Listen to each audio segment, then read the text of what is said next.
da yawa mutane za su so su ji ake sarrafa ƙarafuna. Mafi yawanci dai ƙarafuna abinda dangin pipe sukan zo a matsayinsu na dogwaye, dangin plate kuma sukan zo a matsayinsu na sheet.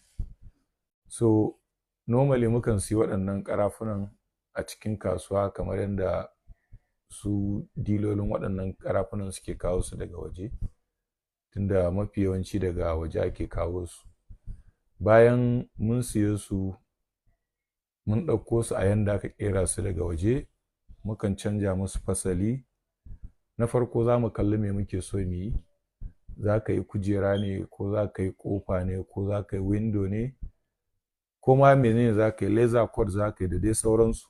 Duk abin da kake so ka yi, daga nan za ka san wane ƙarfe ya kamata ka siya, me kuma za ka yi da shi. To daga nan aikin yake farawa. Kusan duk abubuwan da ake yi da ƙarfe a wannan taƙaitaccen lokacin ba zai mu faɗa ba, sai dai mu faɗi wasu daga ciki.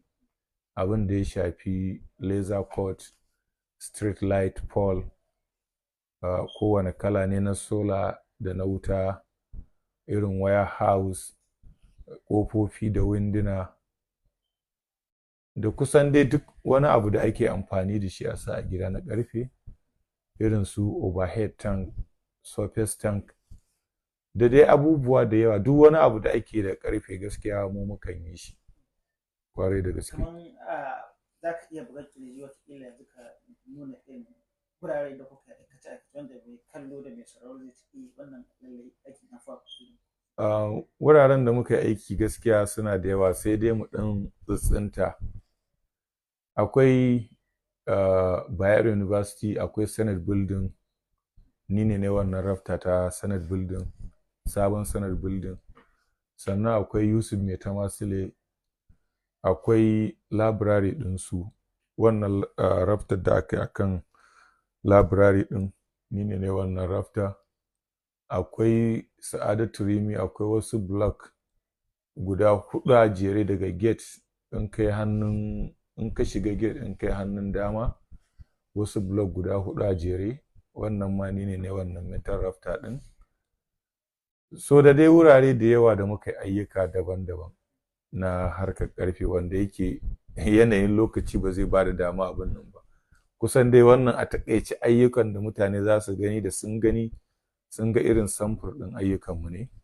Sannan idan ka bar Kano, akwai wurare da dama da muka ayyuka a wajen Kano, Jigawa, Katsina, Kaduna, Abuja, har ma da Lagos, wanda muka yi ayyuka daban-daban. Kamar yanzu na ce bari in ɗauki Jigawa.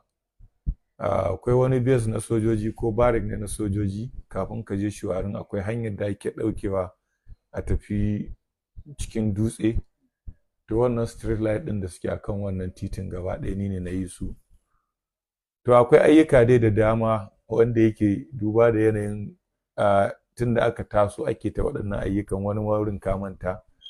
To haka dai muke irin waɗannan ayyuka. Wani ƙalubale kuka fuskanta a wannan sana'a? Watan akwai ƙalubale da yawa, amma zan ɗauki wanda ya fi damunmu. Ƙalubalen da ya fi damunmu shine ƙalubale na rashin wuta. Kusan duk abin da za mu iya sarrafawa a wajenmu a cikin kamfaninmu mai albarka, abu ne wanda yake ba zai sarrafu ba sai da wuta.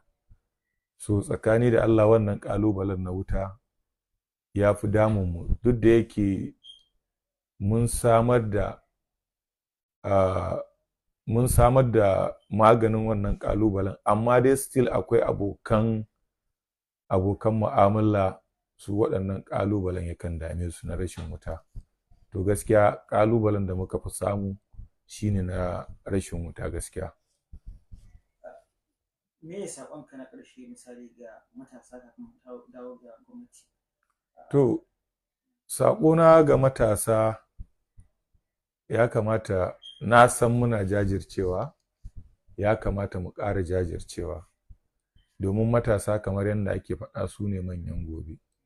Bai kamata a ce yau kana matashi, normally dai abin da muka sani idan mutum ya taso daga makaranta yake farawa, wasu suna farawa da ta islamiyya, ko suna fara ta boko. So bayan wannan duka wanda yake normal kusan kowane matashi yakan yi wannan, to ya kamata kuma idan mutum ya tasa yanda zai iya zuwa ya yi wata mu'amala, to gaskiya kada ya zauna a gida ya dinga ganin cewa bari ya zauna a gida ko don mahaifinsa yana da shi ko don wani nasa yana da shi. Ya yi ƙoƙari ya nemi abin da zai dinga yi na sana'a wanda yake zai juya daga kwabo ya mai da shi ƙwandala. To gaskiya wannan kirana ne da matasa, kuma duk wasu ayyuka na shaye-shaye da